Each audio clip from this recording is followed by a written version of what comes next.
اور وقت ضائع ہوتا چلا جاتا ہے۔ بہرحال آج جس قاعدے اہل سنت کے عرص میں ہم حاضر ہیں، میں تھوڑا ہی وقت دوں گا۔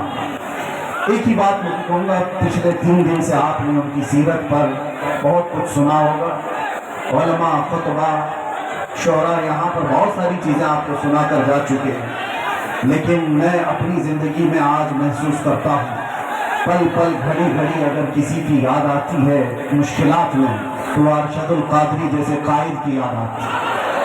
آج امت کو جس قائد کی ضرورت ہے وہ ارشد القادری جیسا قائد ہے، جو علماء کو متحد کرے، مربوط کرے، سیاست میں ہماری قیادت کو ایک نام تک پہنچائے، ہمارے ملی مسائل کو کمرے کے اندر بیٹھ کر کے حل کر سکے، تو ایک دوسرے پر تیکھے نشانے کرنے والوں پر جا کر کے صلح و مصالحت کی بات کر سکے۔ وہ قائد آج ہمیں نظر نہیں آتا جو قائد اہل سنت کے اندر خوبیاں تھیں۔ حیرت ہوتی ہے کہ اتنے تبلیغی دور، اتنے تبلیغی سفر کرتے ہوئے وہ کتابیں کس وقت لکھتے تھے؟ ان کے قلم میں اللہ نے ایسی برکت رکھی تھی۔ ایک بات میں آپ کو بتاتا ہوں، اللہ تعالیٰ جس سے دین کی خدمت لیتا ہے اس کی زندگی کے وقت میں اللہ برکت دیتا ہے۔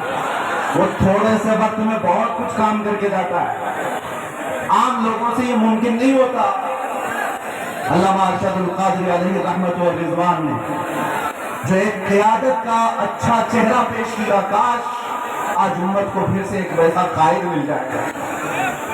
اہل سنت و جماعت کے درمیان ایک ایسا اونچا چہرہ جس کے زلزلہ اور زیر و زبر سے پوری دنیا آج تک کانپتی ہے، جس کا جواب نہیں دیا جا سکا۔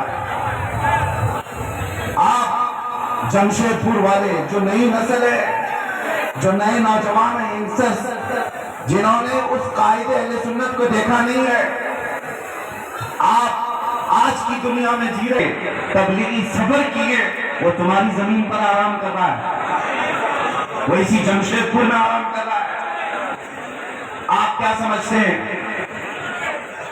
محلے میں بیٹھ کر کے 4 لوگوں کی اصلاح کر لینا یہ قیادت نہیں ہے؟ میں جا کر کے دیکھ کر کے آ رہا ہوں، مصر میں، ترکی میں، وہاں تک بھی یہ پہنچے ہوئے ہیں اپنے اہل سنت کا درد لے کر کے۔ حد تو یہ ہوئی کہ جب میں آپ کی تاریخ میں یہ پڑھا، 1982 میں آپ تہران بھی چلے گئے، ایران، انقلاب ایران کے بعد تو ایران کے حالات سخت ہو گئے تھے۔ کیوں گئے میاں؟ آپ سنی عالم ہیں، شیعوں کے ملک میں کیوں گئے؟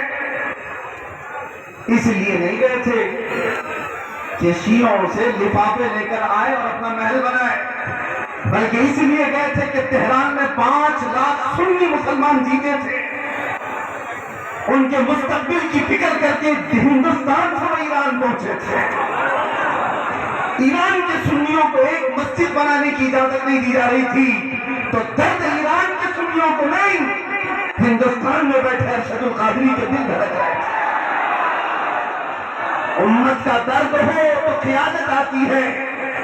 اور ایک بات میں نے آپ ہی کے اشعار سے اپنی گفتگو کا آغاز کیا، سب سے میری پسندیدہ نعت اکیلے میں جب بھی میں سنتا ہوں، سب سے زیادہ الحمدللہ اعلیٰ حضرت کی نعتوں کے بعد ارشد القادری علیہ رحمہ کی یہ نعت، اس لیے کہ ایسا ہے کہ یہ ہم جیل میں بھی گنگناتے تھے تو تسلی ہوتی تھی۔ تیرے دیدار مشتاق ہے ہر نظر، دونوں عالم کے سرکار آ جائیں، چاندنی رات ہے اور پچھلا پہر، دونوں عالم کے سرکار آ جائیے۔